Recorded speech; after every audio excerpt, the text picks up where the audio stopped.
La thématique cette semaine, c'est le bâtiment à énergie positive. On en parle de plus en plus. Beaucoup de solutions sont apportées, des projets qui sont lancés dans différents univers. On va le voir typiquement sur ce plateau, parce qu'on va parler d'un côté des data centers et de l'autre, on va dire, de la rénovation des bâtiments. D'abord, les data centers avec vous, Michel Dernis. Bonjour. Bonjour. Vous êtes le président de CIMEP. Alors, on va comprendre ce qu'est ce projet. Vous êtes aussi le président d'Atrium Data, qui est à l'origine, qui est porteur de tout ce projet. Audit, conseil, R&D, créé en 2007. Alors d'abord, avant de parler, CIMEP, ça signifie Centre Informatique Modulaire Énergétiquement Performant. Comme ça, on peut se demander ce qu'il y a derrière tout ça. L'idée, finalement, c'est d'aller chercher la chaleur des data centers. On va le comprendre, mais d'abord rappeler, parce que c'est vrai qu'on en parle beaucoup, on parle aussi des grands noms et de leurs data centers, mais juste pour ceux, finalement, qui ne sauraient pas ce qu'il y a derrière ces data centers. Très simplement, un data center, c'est un bâtiment au cœur duquel il y a les salles informatiques. Ces salles informatiques abritent des baies, donc des baies avec des serveurs empilés dans les baies. Ces serveurs doivent fonctionner 24 heures sur 24, 7 jours sur 7, 365 jours par an. Et donc, pour assurer la continuité de service de ces serveurs, il y a autour des salles informatiques des locaux techniques qui renferment toute l'infrastructure technique qui va donc permettre à ces serveurs de fonctionner, et en particulier toute l'infrastructure énergétique. Oui, on comprend donc évidemment qu'il y a une consommation d'énergie qui est très élevée. Il y a une consommation d'énergie qui est très élevée. Je préciserai juste que le poids de l'investissement dans un data center, l'immobilier proprement dit, ne représente que 30 à 15% en fonction de la puissance qu'on installe.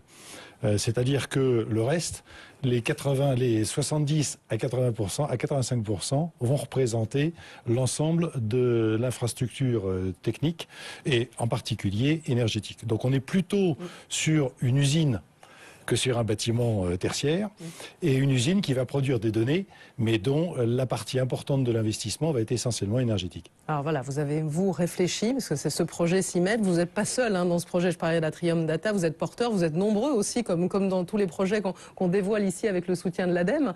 Et voilà, vous avez réfléchi à quoi ensemble? Alors, tout d'abord avec Thierry Duflot, avec qui j'ai créé Atrium Data en 2007, mais on est ensemble depuis 2010 sur les sujets des data centers. On s'est posé deux questions qui nous ont amené à avoir une démarche en phase, par phase.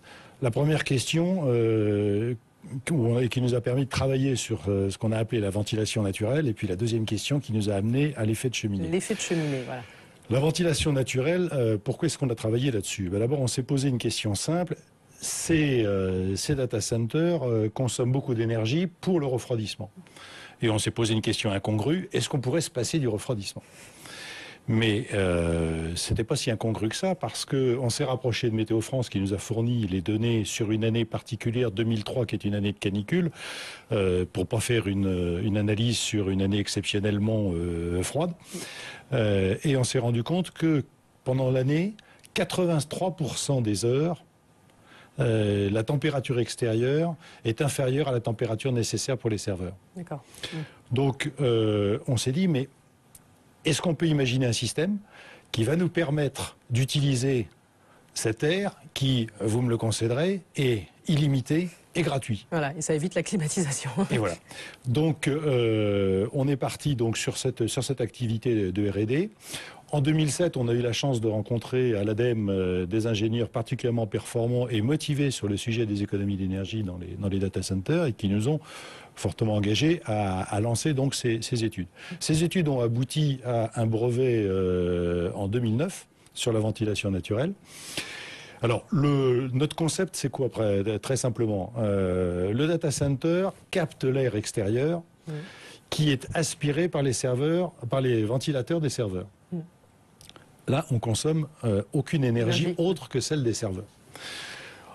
Ensuite, l'air extérieur peut être soit plus chaud, soit plus froid que la température nécessaire. Dans le cas où c'est plus chaud, on a une climatisation qui va effectivement fonctionner. Et dans le cas où il est plus froid, on va récupérer une partie de l'air d'air chaud, qui est sorti des serveurs, et qui va, avec mélange, nous permettre d'amener la température au bon niveau. L'hygrométrie, on la traite également en fonction des besoins. Il faut savoir que globalement, on a dans l'année que 400 heures où on a besoin soit pendant 400 heures dans l'année, la température est au-dessus de ce qui est acceptable et l'hygrométrie n'est pas dans les plages correspondantes. Donc on a seulement 400 heures, ce qui nous permet d'avoir, dans le cadre de notre concept, un PUE qui est inférieur à 1,1. Un PUE, juste pour signaler. Alors le PUE, c'est le Power Usage Effectiveness, c'est le ratio de la consommation globale du data center sur la consommation des serveurs.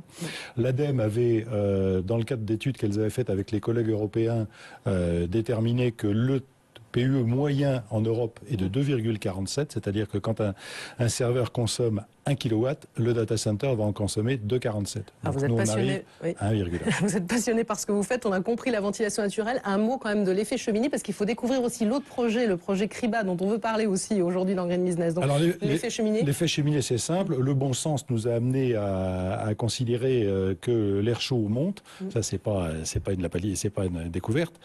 Et donc, nous avons cherché à trouver une solution qui nous permettait de canaliser cet air chaud et donc vers une cheminée. Nous avons travaillé sur les calculs des vitesses qu'on pourrait obtenir et également sur le fait d'avoir une vitesse stabilisée.